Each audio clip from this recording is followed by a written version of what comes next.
Hello बच्चों, आज मैं बात कर रहा हूँ बाइनोमियल एक्सप्रेशन। कहीं पे बाइनोमियल थ्योरम भी लिखा हुआ रहता है। तो अगर आपको रूट से रिलेटेड कोई प्रॉब्लम है या पावर से रिलेटेड प्रॉब्लम है, तो इन सभी प्रॉब्लम को सोल्व करने के लिए बाइनोमियल का हम लोग एक्सप्रेशन पढ़ते हैं, जो फिजिक्स में काफ़ी इम्पोर्टेंट है।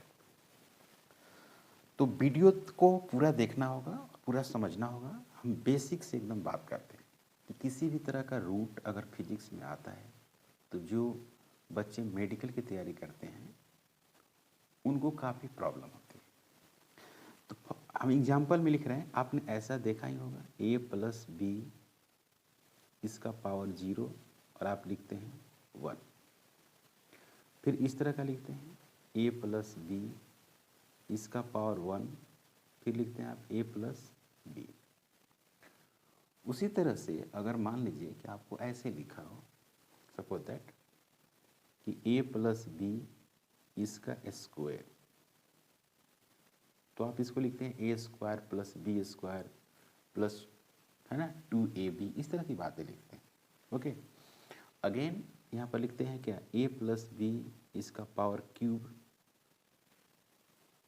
फिर उसके बाद लिखते हैं, मान लीजिए कि a प्लस बी उसका पावर सपोर्ट दैट की 100, और यहाँ पर हॉट लगा देते हैं।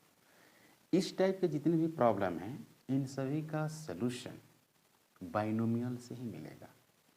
इस तरह का प्रॉब्लम हो गया, जैसे मान लीजिए कि 0.99 under root under 13 root under 29। इन सभी प्रॉब्लम का अक्सर ये आ जाता है, जैसे न्यूमेरिकल आप सोल्व करते हैं तो उसमें ये वैल्यूज आ जाती है। फिजिक्स का न्यूमेरिकल अगर आप सोल्व कर रहे हैं तो उसमें ये वैल्यू आ जाती है। फिजिक्स का कोई न्यूमेरिकल सोल्व कर रहे हैं उसमें ये आ जाती है। तो ये आती है, तो जो स्टूडेंट अगर बायोलॉजी लिए हुए हैं, उनका मेन बायोलॉजी है, मतलब कि मेडिकल की तैयारी करते हैं, उनके साथ ही समस्या आती है कि सर इसका रिजल्ट क्या हो। ऐसे बच्चे क्वेश्चन में उलझ जाते हैं और उसका सलूशन अब ढूंढने लगते हैं। तो फिजिक्स का ही प्रॉब्लम नहीं बनता है इस मैथ की वजह से।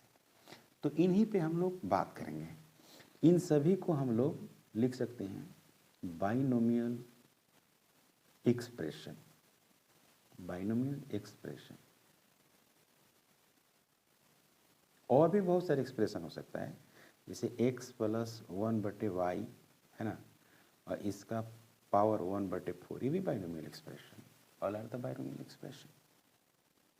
तो इस बाइनोमियल एक्सप्रेशन का हम लोग रिजल्ट कैसे सोल्व करेंगे? तो मैं यहाँ पर बाइनोमियल जो एक्सप्रेशन है उसके बारे में थोड़ा सा लिखता हूँ। देखिए, जैसे मान लीजिए कि a है और प्लस b है, और यहाँ पर मैं सीधे n दे दे रहा हूँ। n एक नंबर है। ये 1/2 भी हो सकता है, 1/4 भी हो सकता है, 1 भी हो सकता है, 2 भी हो सकता है, 3 भी हो सकता है, 100 भी हो सकता है। कि जैसा कि यहाँ पर दिया हुआ है, देखिए यहाँ 0 दिया हुआ है, 1 दिया हुआ है, 2 दिया हुआ है, 3 दिया हुआ है, 100 दिया हुआ है।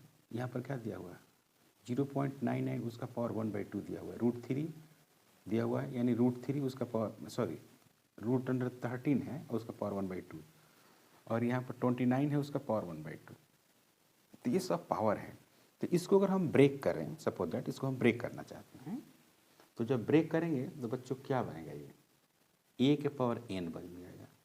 ठीक है, अगेन n बनेगा और यहाँ पर a बन जाएगा, और इस a का पावर n-1 हो जाएगा, और फिर यहाँ पर b के पावर 1 हो जाएगा। अब ये आपको थोड़ा सा याद रखना पड़ेगा। जैसे a के पावर मैंने n लिख दिया, अब प्लस फिर यहाँ पर n लिख दिया, और फिर यहाँ पर a के पावर 1 घटा दिया। तो जितना घटाए हैं उतना ही आप b के पावर लिख दीजिए। ओके, ये हो गया प्लस। अब आप देखिए, अब क्या कर लेंगे, यहाँ पर लिखेंगे n-1, और डिवाइडेड बाय क्या लिख दिया, 2 लिख दिया इंटू 1, और फिर क्या लिखा, देखिए यहाँ पर लिखा मैं, यहाँ पर सिंपल n लिखा था, अब उसी जगह पर मैंने क्या लिख दिया, n(n-1/2) लिख दिया। ओके, अब बच गया कौन, a। तो a के पावर मैंने n माइनस कितना लिखा है 1, अगली बार क्या लिखेंगे n-2 लिखेंगे, यहाँ पर क्या लिखेंगे b के पावर 2। ये स्टेप हो गया। अब मैं आपसे कहूँ कि देखो भाई यहाँ पर कुछ नहीं तो क्या है 1 है, बिल्कुल यहाँ पर कुछ नहीं तो क्या है 1 है। तो यहाँ पे इसको तो पहले भूल जाइए, इसको आप क्या करो कि a के पावर n लिख दीजिए। अब यहाँ से समझिए, यहाँ पर आ गया n और फिर a के पावर n-1 और जितना आप घटा रहे हैं उतना ही b के पावर 1 हो जाएगा। अब यहाँ देखिए जहाँ पर n लिखे हैं वहाँ पर आ गया n(n-1/2), पहले 1 था तब गुणे हो गया 2, और यहाँ पर 1 घटाए हैं यहाँ पर 2 घटेगा, इसका पावर 1 है क्योंकि यहाँ पर 1 है, अब b के पावर कितना हो गया 2 हो गया। अब इसी में अब नेक्स्ट लिख देते हैं। अब नेक्स्ट आप खुद लिखिए, तो खुद अब लिखेंगे तो क्या लिखेंगे n लिखेंगे n-1 और फिर क्या लिखेंगे n-2 लिखेंगे, क्योंकि यहाँ सब सिर्फ वो n है, n-1 नहीं है। यहाँ पर n-1 हो गया, फिर n-2 हो गया और डिवाइडेड बटे 2, 3 × 2 × 1, ये हो गया। अब क्या होगा बच्चों आप खुद बताइए कि a के पावर अब n-3 होगा, इंटू बी के पावर क्या होगा 3 होगा, ऐसे ही चलेगा। ओके, तो कहने का मेरा मतलब ये हुआ कि क्या ऐसा हम लिखना हमको अच्छा लगता है? अगर फिजिक्स में ये क्वेश्चन आता है तो इस तरह का लिखना क्या उचित है? बिल्कुल नहीं उचित है। तो आपको इस तरह का क्वेश्चन, इस तरह का बातें नहीं आती हैं ऐसे।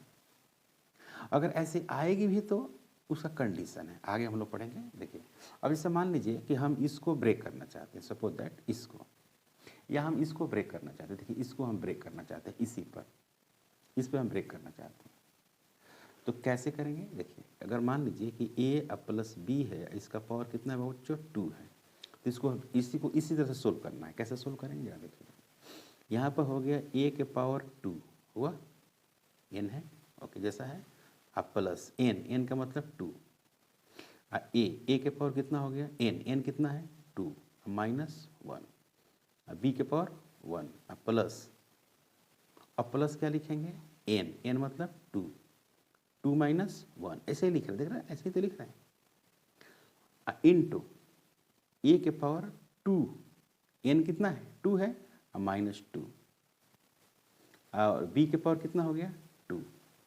उसके बाद ये नहीं होगा, उसके बाद ये नहीं आएगा। नहीं समझे बच्चों? आप समझ रहे बात को मैं क्या कर रहा हूँ? क्योंकि 2 - 2 आ गया तो खत्म हो गया। यहाँ पर n था तो n तो आएगा ही नहीं। n कब आएगा? जब n मतलब कि n टाइम्स पर आएगा, तो उतना बड़ा आएगा नहीं, क्वेश्चन उसके बड़ा नहीं आएगा, तो ये आएगा। अब इसको सोल्व आप करेंगे तो क्या मिलेगा, a² प्लस 2ab हुआ, अब प्लस 2 × 1, यहाँ पर देखो छूट रहा है बच्चों, यहाँ पर छूट रहा है 2 × 1, ये है ना 2 × 1, तो मैंने लिख दिया 2 × 1, ओके। और यहाँ पर हो गया क्या 2 × 1 इंटू, इसका वैल्यू क्या होगा a के पावर 0 और b के पावर 2 और डिवाइडेड बटे 2, तो 2 से 2 कट गया, तो क्या मिल गया a² 2ab प्लस b का स्क्वायर, ये हो गया a प्लस b का डेरिवेशन आप कर सकते हैं इसका, ओके। अब उसी तरह से अगर कोई पूछता है आपसे,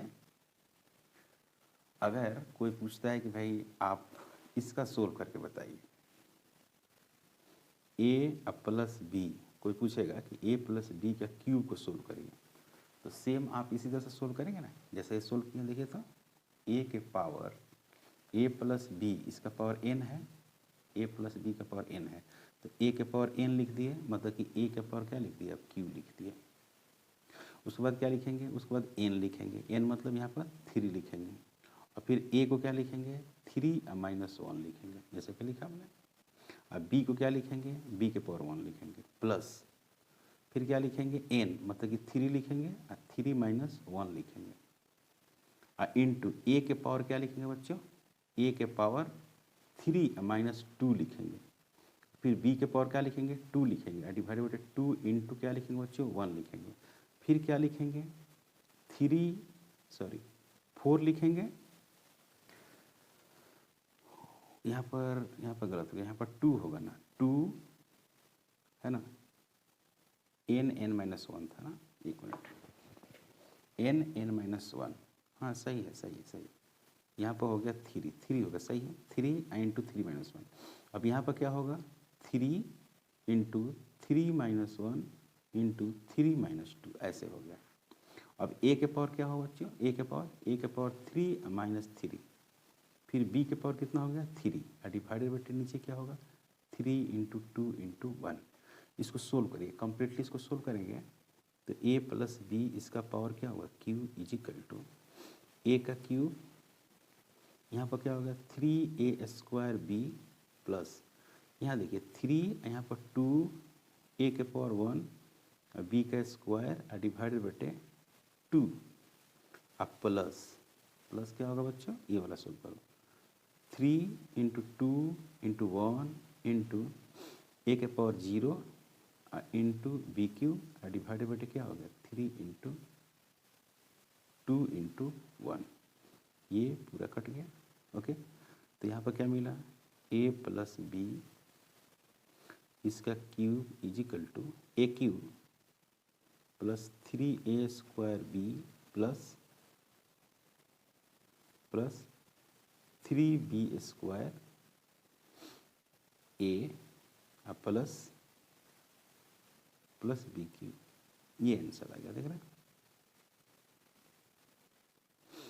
ए cube plus 3a² plus 3b² plus B cube, ये फार्मूला आप जानते भी हैं। ओके, अब नेक्स्ट इसमें कंसेप्ट है, नेक्स्ट कंसेप्ट है कुछ ऐसा। नेक्स्ट जो कंसेप्ट है वो है आपको कि 1 प्लस एक्स इसका पावर n, तो ये क्या हो जाएगा 1 प्लस nx हो जाएगा, nx कब होगा ये nx, जब 1 जो है ना very very greater then x हो, तब ऐसा लिखेंगे। अगर 1 माइनस एक्स हो इसका पावर n हो तो ये कितना हो जाएगा 1 माइनस nx हो जाएगा, काफ़ी इंपॉर्टेंट। 1 प्लस एक्स के power n is equal to nearly equal to 1 plus nx, 1 minus X के power n nearly equal to 1 minus nx। उसी तरह से 1 प्लस a प्लस बी इसका पावर माइनस n है, तो ये लगभग क्या हो जाएगा a minus n into B होगा, कब, जब a is very very greater than b होगा तब। मेरे कहने का मतलब ये हुआ कि अगर ऐसा हो, सपोज दैट एग्जाम्पल में मैं अगर लिखूं इस तरह से कि सपोज दैट ऐसा हो कि 1 प्लस 1/8 ऐसा हो और इसका पावर 2 हो, इसको कहें कि इसका सोल्यूशन क्या होगा, सिंपली तो आप ऐसे लिखेंगे 1 प्लस छोटा कौन है 1/8, तो 2 इंटू 1/8 मतलब ये 4 हो गया, 1 प्लस 1/4 5/4 ऐसा हो गया। ओके, अब कोई कहता है कि इस तरह से हो √17 हो, √17। अब इसका कोई कहे कि रूट इसका बताइए क्या होगा, तो सबसे पहले इसमें ये सर्च करेंगे कि इसका नियरेस्ट रूट क्या होता है, जो नियरेस्ट वैल्यूज है, तो पहले नियरेस्ट वैल्यू सर्च करेंगे, नियरेस्ट रूट सर्च करेंगे। तो नियरेस्ट जो इसका रूट है वो 16 है, यहाँ पर लिखेंगे 16 प्लस 1, इसको ऐसे लिख देंगे। अब इसमें जिसका कंप्लीट रूट होता है उसको बाहर निकालेंगे, इसका कंप्लीट रूट बाहर निकलेगा, 16 बाहर आ गया, 1 प्लस 1 बटे क्या हो गया 16, ये हो गया 1/2, 1 is very very greater then 1/16। Okay, तो यहाँ पर हो गया आपको, ये हो गया 4, ये हो गया 4, √16 4 हो गया। और इसको आप सोल्व करेंगे, इसको तो यहाँ पर मिलेगा 1 प्लस 1/16 इंटू 1/2, तो ये हो गया 4 इंटू 1 प्लस 1/32। क्लियर है, इसको सोल्व करेंगे तो कितना होगा 4 इंटू 33 डिवाइडेड बटे 32, तो ये हो गया 8। ये हो गया 8, मतलब कि ये आ गया आपका वैल्यूज 33 डिवाइडेड बटे 8, 8 इंटू 4 हो गया, और फिर 1 हो गया, फिर 2 ये हो गया। मतलब कि रूट अंडर अगर आप 17 का वैल्यू निकालिएगा तो आपको आएगा 4.12, क्योंकि 16 का रूट तो 4 है तो इसका हो गया 4.12। इस तरह से आप बहुत सारे एग्जाम्पल में ले सकते हैं, जैसे कि अगर एग्जाम्पल में आप देखें कि 0.99 ऐसे हैं, 0.99, तो इसको ऐसे लिख सकते हैं 0.99 इसका पावर 1/2,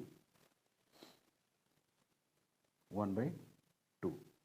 अब इसको आप ऐसे लिख सकते हैं, इसी को आप ऐसे लिखेंगे 0.01, इसका पावर 1/2। अब जाहिर सी बात है कि 1 वेरी वेरी ग्रेटर देन क्या होगा 0.01, इसको आप क्या लिखेंगे 1 माइनस 1/2 इंटू 0.1 ऐसे। तो फिर इसको सोल्व करेंगे तो 1 माइनस, इसको आप ऐसे लिख सकते हैं 1/2, छोटा है उसमें मल्टीप्लाई कर दिया।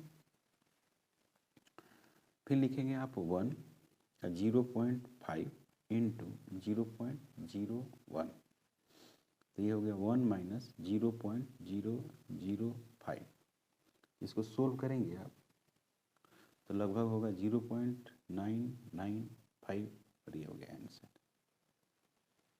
ये बाइनोमियल हुआ जो काफ़ी इम्पोर्टेंट है, अक्सर पूछते रहता है क्वेश्चन। क्लियर?